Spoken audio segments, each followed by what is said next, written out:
Hello everyone, it's Miss Rexburg, Avery Simpkins, and today I have my friend Bostyn Corrigan.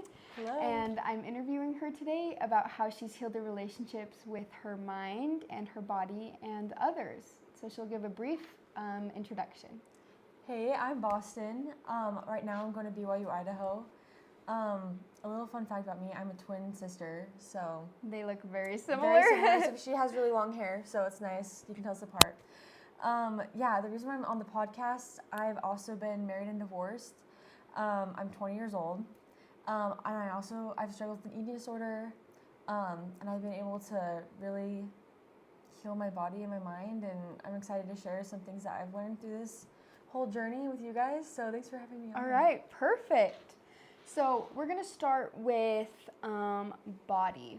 So for me, healing my body was one of the hardest parts just because your body knows things before you do, and so to process what's happening in your life and your body manifests it. So for healing wise, it can look a lot different for everyone. So what was a couple ways that you were able to heal your body after your divorce? Yeah. Or even during, like how did you see it and feel it? Yeah.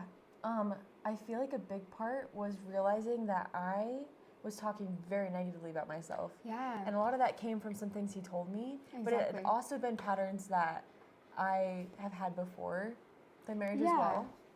So it just kind of aggravated the kind of the self-hatred thoughts that I had.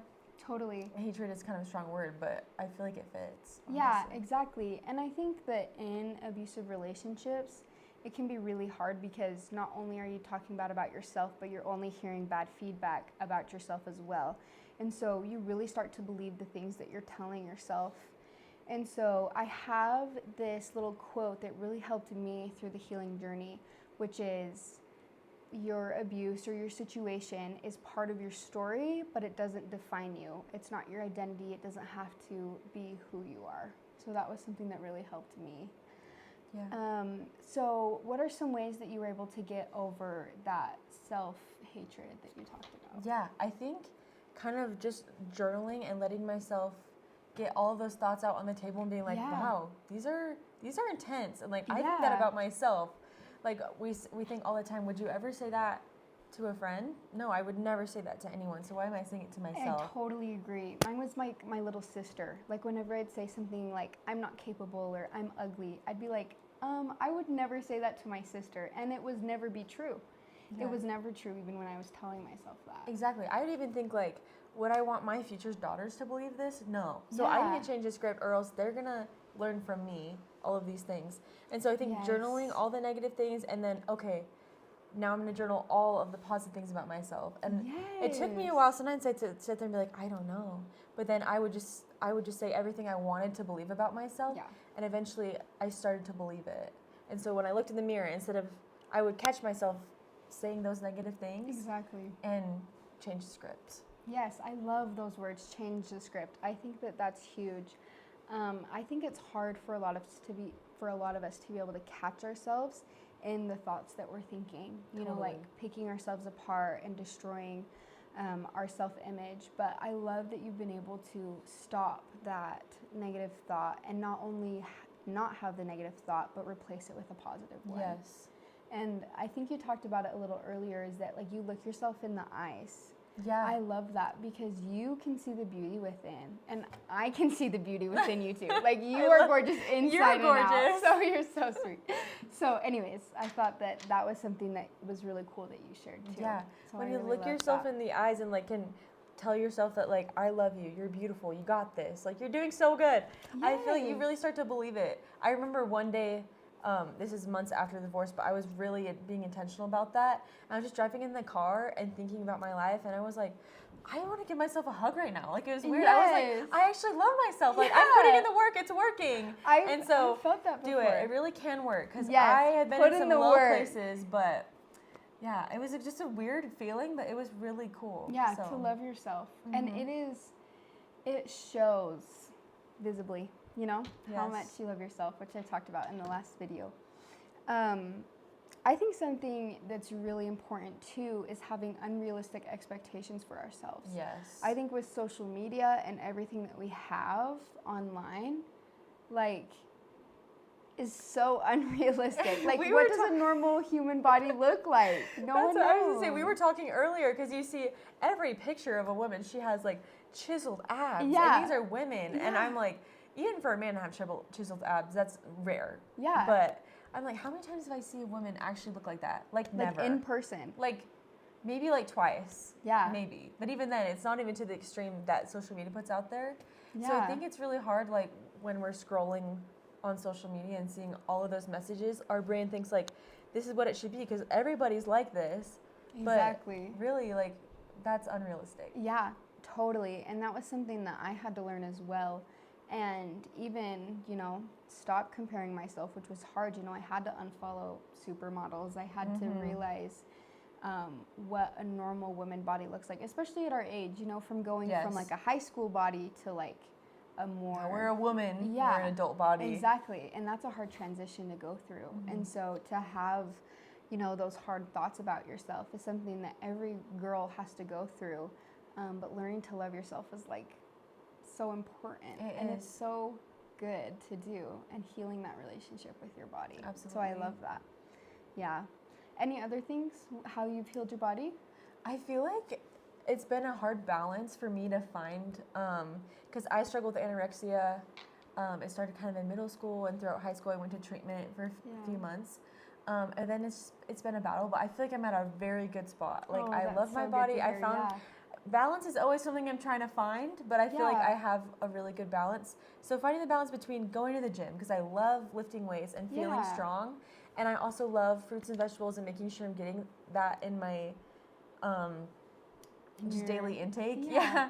But I'm also eating ice cream too, because I love ice cream. I'm never going to cut that out. Yeah, I also love ice cream. Yeah. So it's not about cutting anything out. It's about adding good nutritious foods. Yeah. And then also just doing exercise you love, whether that's just going on a walk, doing yoga. I love lifting weights. Some people like swimming. Whatever it is, just doing something that you love, because it boosts your confidence. And like, so that way I'm doing what I love. I'm taking care of my body in ways that I love. And then it's just going to be what it is, and I just got to let go from there. Yes, I love that. For me, gym was never the thing. You know, I did dance and cheer in high school, and that was like my physical activity.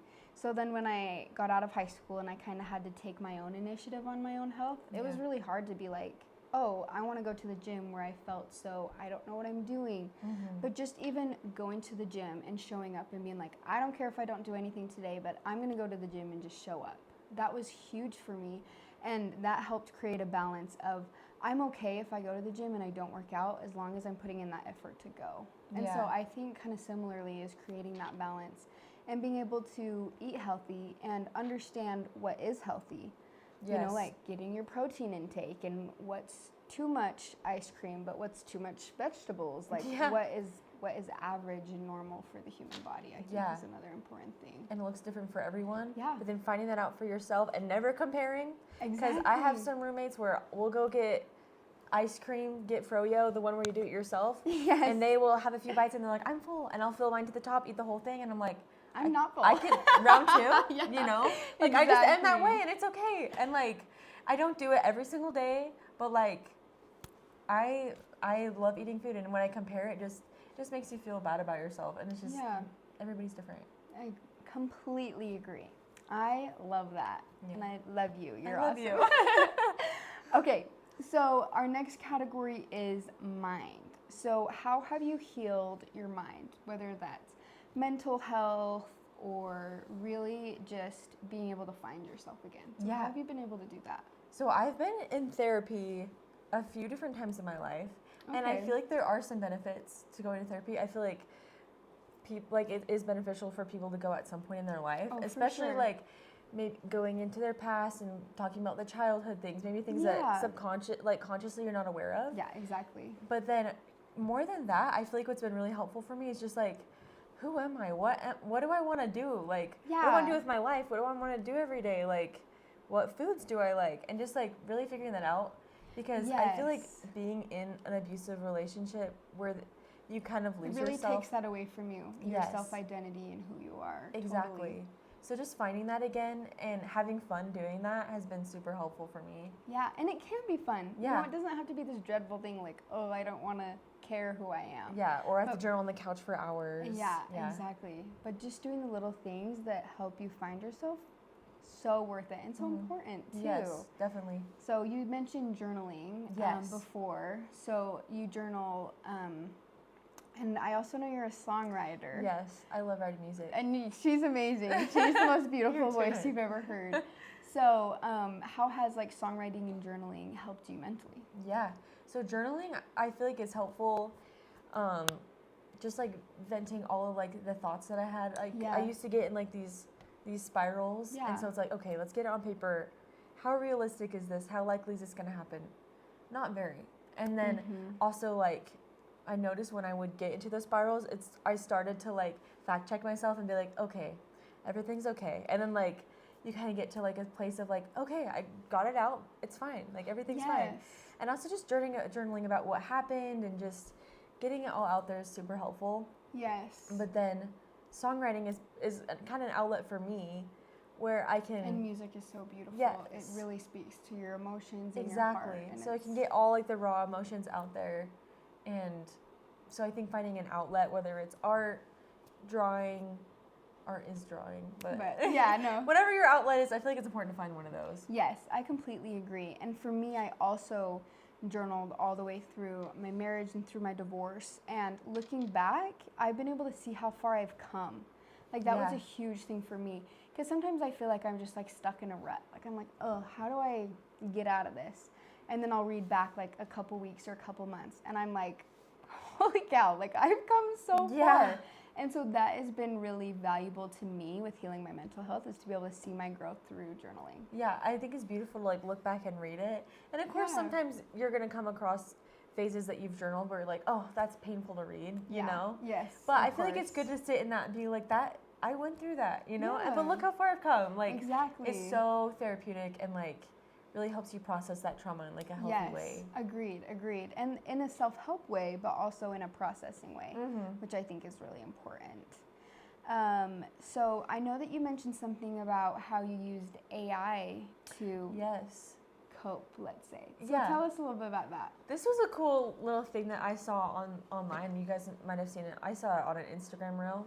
But basically, so you write in a Google Doc everything you want in your future life, like what you want your future spouse to be like, what you want, like if you want what your career to be like, children, family, where you live, everything that you want. Basically like a vision board with words. And then you put it into AI and be like, okay, give me a day in the life of this person. And so then ChatGPT gave me this day, like from the moment I woke up to the moment I went to sleep. And it was really cool. I was like, yeah, I want to live that life. That's so cool. And then I asked it, yes, exactly. Inspiring, like makes me motivated. I'm like, okay, what can I do every day to like get this life? Like what are some steps I can do? Give me a schedule.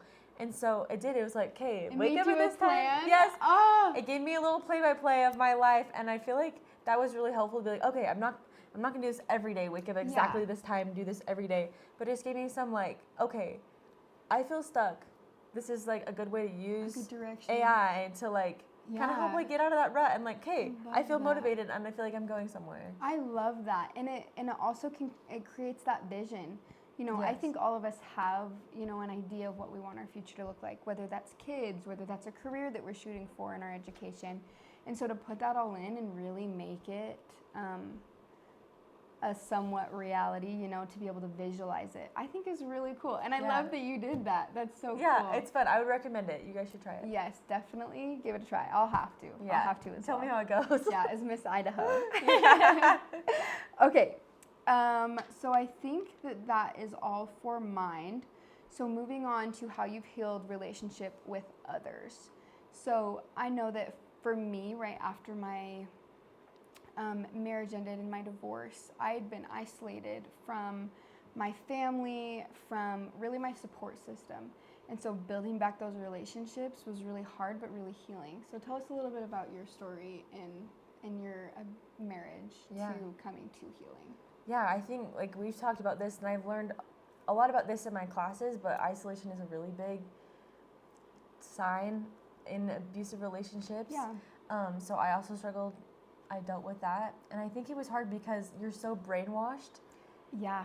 In the moment. Manipulated. Yes, because they really attack the people that are closest to you because they want you for themselves. Yeah. And you not to have your support system so that they can use you. Control you, exactly. And so I feel like it was hard just jumping right back into regular life because I still felt like my reality was a little skewed. So just being able to talk, because for me, he really attacked my mom and my sister.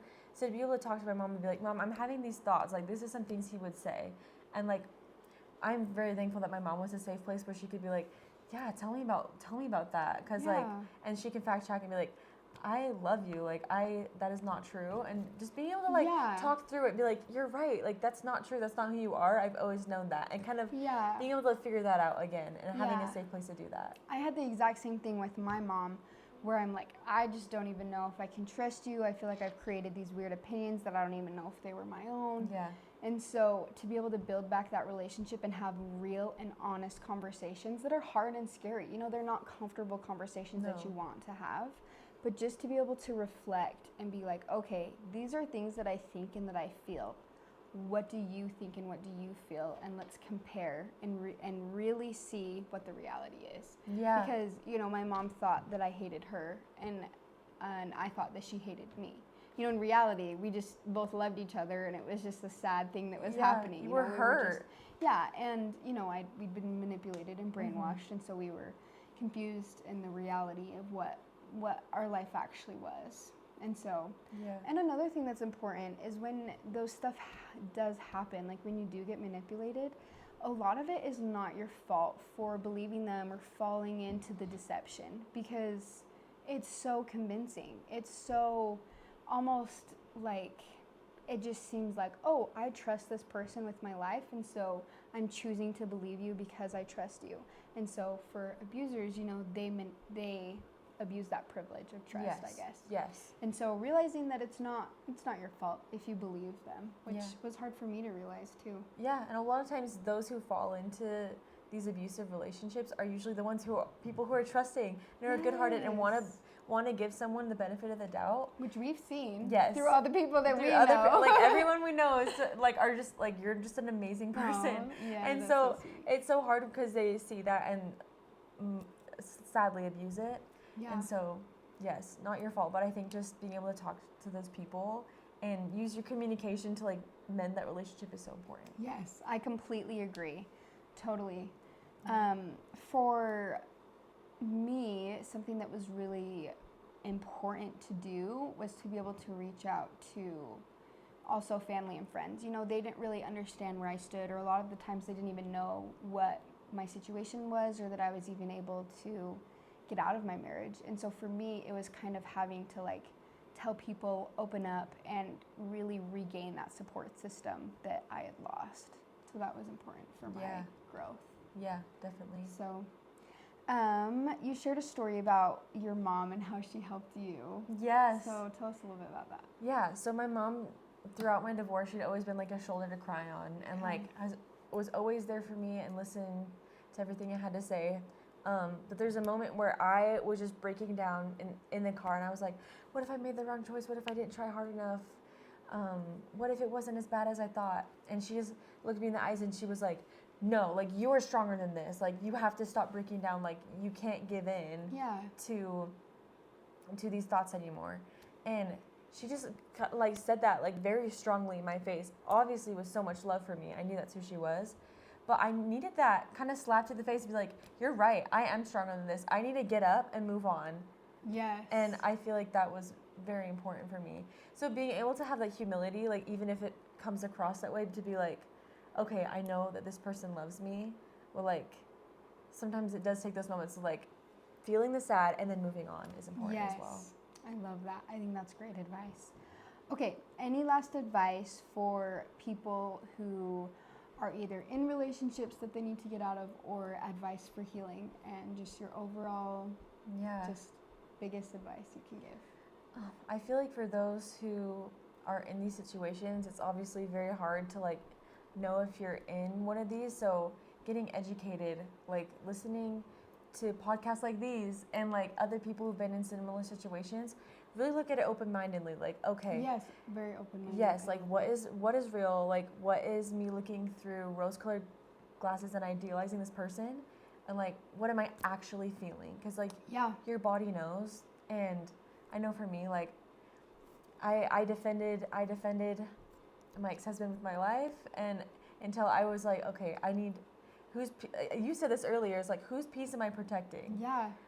Is it his peace or is it mine? Yeah. And when I was protecting his peace, I just felt chaos inside. So exactly. I think just being open-minded and really educating yourself on these situations is very important.